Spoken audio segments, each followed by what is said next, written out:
नमस्ते। कहानियाँ दिल की में आपका एक बार फिर से स्वागत है। कहते हैं दिल टूटने की आवाज़ हमेशा चीखों या आंसुओं से नहीं आती। कभी कभी ये सिर्फ खामोशी में आती है और खिड़की के पास रखी एक खाली कुर्सी में। तो चलिए शुरू करते हैं हमारी आज की कहानी, खाली कुर्सी। रिया और अर्जुन का प्यार समय से परे लगता था।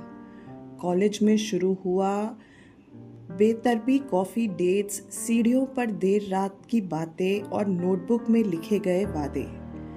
अर्जुन तर्क और नियमों वाला फाइनेंस स्टूडेंट, रिया खुली सोच और कल्पना में रंगी कलाकार।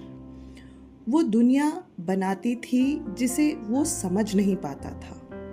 वो योजनाएं बनाता था जिन्हें वो कभी नहीं अपना पाती थी, लेकिन फिर भी वो हमेशा बीच में मिलते थे, संतुलन में। कॉलेज खत्म होने के बाद उन्होंने एक छोटा सा किराए का एक बेडरूम फ्लैट लिया।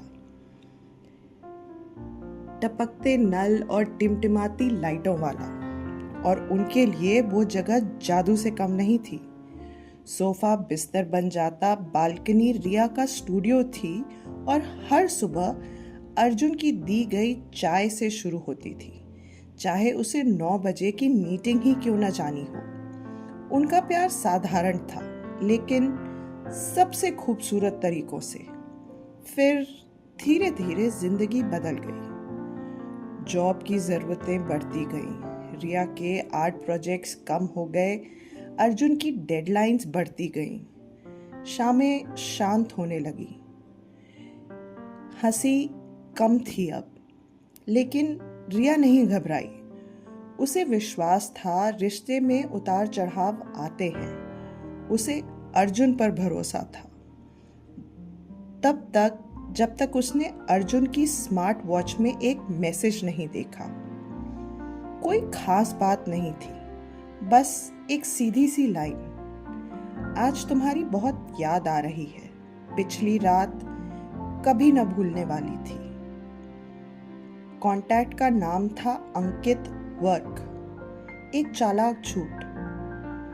उस दिन रिया ने कुछ नहीं कहा, बस उनका पसंदीदा खाना बनाया, वो बालियां पहनी जो अर्जुन को पसंद थी।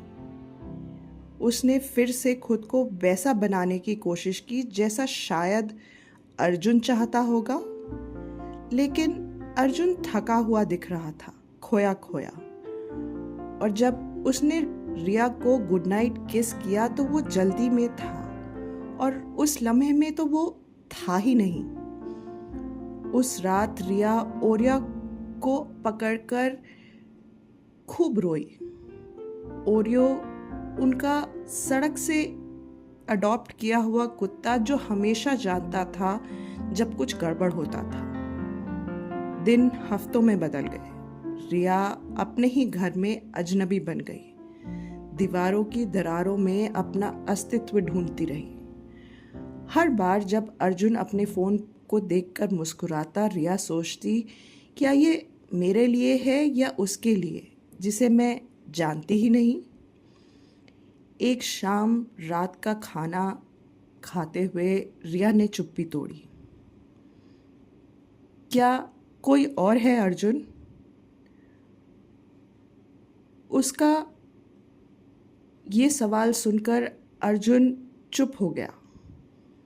कुछ पल तक कुछ नहीं बोला। ये कुछ भी गंभीर नहीं था, मैंने ऐसा कुछ सोच के नहीं किया। बस यही होता है धोखे का सबसे डरावना पहलू। ये शोर नहीं करता, ये फुसफुसाता है। उस पल में रिया ने कुछ नहीं सुना सिवाय अपने टूटते हुए दिल की चुप आवाज़ को। न आंसू न चीख। वो बस उठी, खिड़की की ओर बढ़ी, उनकी पसंदीदा जगह, और बोली, ये घर हमारा था, हर कोना, हर सुबह।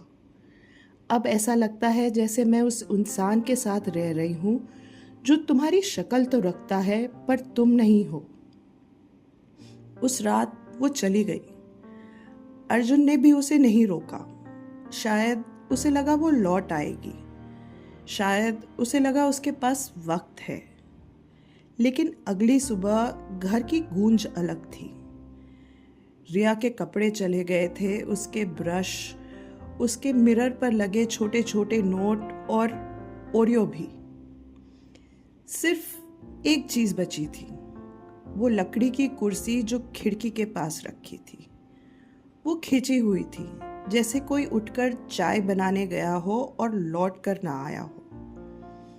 कुर्सी पर नीले इंक से लिखा एक नोट था। मैंने सोचा था कि हम यहीं साथ में बूढ़े होंगे, तुम अखबार पढ़ते हुए, मैं इसी कुर्सी पर ढलते हुए सूरज की पेंटिंग करते हुए। लेकिन अब ये कुर्सी हमेशा के लिए खाली रहेगी, ठीक वैसे ही जैसे तुमने मेरे भीतर से एक हिस्सा खाली कर दिया है। रिया ने खुद को टुकड़ों में जोड़ना शुरू किया। उसने ट्रैवल किया, पेंटिंग की और एक पहाड़ी शहर में अपना आर्ट स्टूडियो खोला। लोग उसकी कला को पसंद करने लगे। वो कच्ची थी, सच्ची थी, गहराई से भरी थी।